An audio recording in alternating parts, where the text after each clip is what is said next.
Kabila est pris en otage. Il n'a rien à dire parce qu'à tout moment que Kabila devrait s'exprimer, James Kabarebe disait que attention, je vais dénoncer.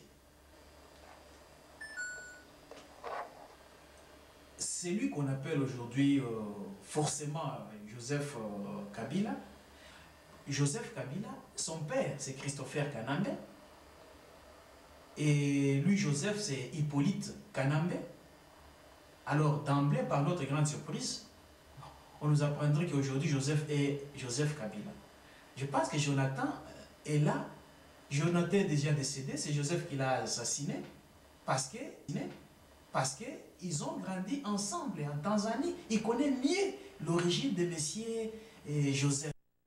D'abord Joseph Kabila en tant que collègue, compagnon d'armes. Alors nous avons fait connaissance avec lui tout au long de notre parcours pendant les événements de AFDL, l'Alliance des forces de libération du Congo. Alors ma connaissance avec Joseph a été par M. James Kabarebe, l'actuel chef d'état-major général rwandais, qui est même son oncle, qui l'a fait enrôler à l'époque sous l'armée patriotique rwandaise.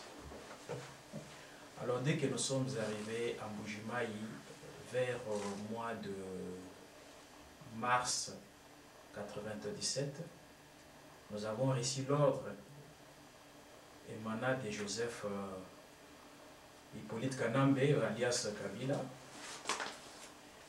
de pouvoir massacrer les Hutus qui se trouvaient dans de différents camps de réfugiés tout au long de la route qui menait vers Moneditu, vers lac Mukamba jusqu'à Kananga, Kassa occidental.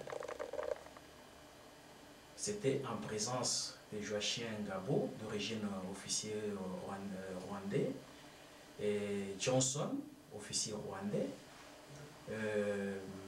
Papi Lukobeka, actuellement nommé colonel, sur place à Kinshasa.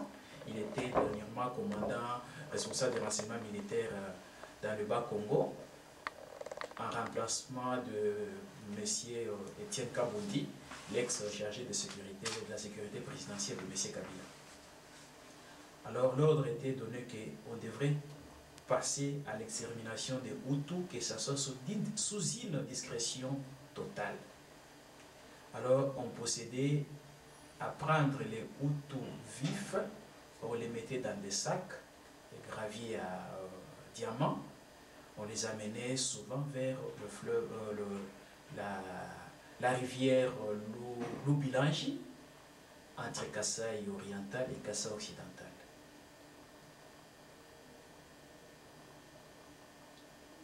Et c'est dès là, nous sommes rendus encore jusqu'à Kananga. C'était avec le général Moufou, qui fut aussi dernièrement commandant région à Matadi, qu'on a récompensé compte tenu de ses services criminels qu'il est en train de poser pour exterminer les Congolais et les Hutus sur place au pays. Alors l'histoire est assez complexe. Dès qu'après avoir fini cette opération, nous nous sommes rendus jusqu'à Kinshasa.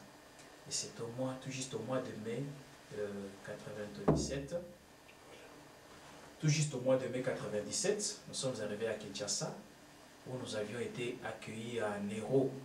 Je pense que derrière ici, vous pouvez voir les photos, comment la population congolaise nous avait accueillis. Alors, nous étions accompagnés des Tutsis. Si les Tutsis étaient derrière nous, nous avions tout juste dit que c'est dans un contexte purement panafricaniste ou panafricain que les Tutsis nous ont soutenus afin de pouvoir renverser ce monsieur Mobutu qui a mis au moins une trentaine d'années au pouvoir sans que ce peuple ne puisse aussi jouir du bonheur de ses richesses. Et vers le mois un mois après, on recevra l'ordre de la part de Joseph, à l'époque Joseph, sous-chef d'état-major général adjoint. Un mois après votre entrée à Kinshasa? Oui. C'était à peu près nous sommes rentrés au mois de mai. Oui. C'est au mois de juin. C'est vers le mois de juin. 97. Oui.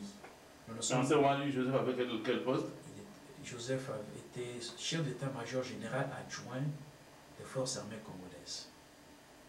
Et on nous dirait que nous devons partir à Zimbabwe. Or, ce n'était pas Zimbabwe. Non, on va vous définir votre mission sur place à l'aéroport. Vers 4 h du matin, nous sommes rendus à l'aéroport. En arrivant à l'aéroport d'Indjili, on a trouvé les avions en train de se réchauffer, les militaires en train d'apprêter les armes, la ration et tout. Nous nous sommes rendus, on nous a confié l'avion Calme. C'est une société d'aviation aérienne basée à Kinshasa, avec quelques types militaires comme les hélicos. Nous nous sommes rendus à Mbandaka. Et de là, dès que nous sommes arrivés, c'était tout juste vers mi-juin. Et vous verrez, vous voyez une photo ici derrière moi. C'est notre atterrissage en Mbandaka, à l'aéroport de Mbandaka, avec une mission d'exterminer les Hutus. Sur ordre de qui? De M. Joseph, à l'époque chef d'état-major général adjoint de forces armées congolaises, avec son oncle Kabarebe, à l'époque chef d'état-major général des forces armées congolaises à l'intérim. Est-ce que vous pouvez nous expliquer sur la photo là qu'on est en train de voir, parce qu'il y a un groupe composé d'au moins 15 personnes. Bon, qu'est-ce que vous représentez? Vous étiez dans une division spéciale ou c'était une mission spéciale? Ou alors c'est quoi en fait? C'était au départ, c'était une mission privée de M. Joseph, à l'époque chef d'état-major général adjoint, et qui s'occupait aussi des renseignements militaires du Congo. Et ici, vous trouverez à gauche, c'est un chauffeur de M. Moufou, il s'appelle Kindiata, c'est notre chauffeur, c'est mon chauffeur. Bon, alors ici, ce sont nos militaires que je ne sais plus comment encore leur nom. Celui-ci fut mon adjoint.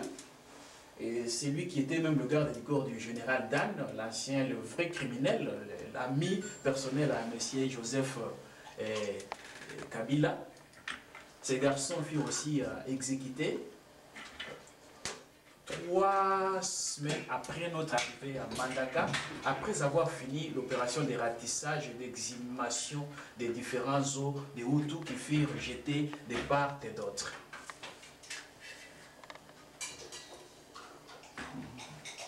Alors maintenant, ici, on nous a défini notre mission qu'on devrait maintenant chercher, passer partout où se trouvaient les réfugiés Hutus. On a commencé d'abord par l'aéroport même.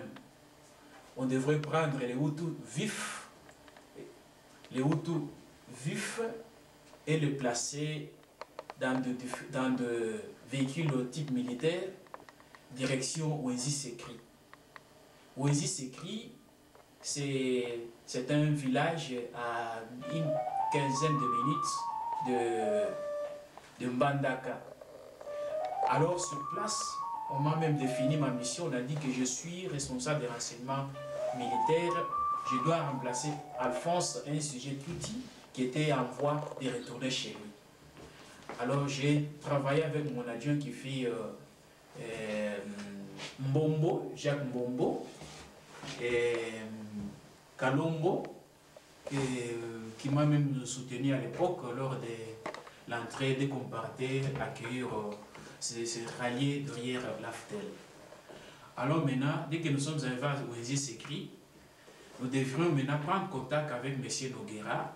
M. Noguera est le représentant de Siforzal, actuellement Siforco, basé sur place à Mbandaka, Ouenzi-Sekri.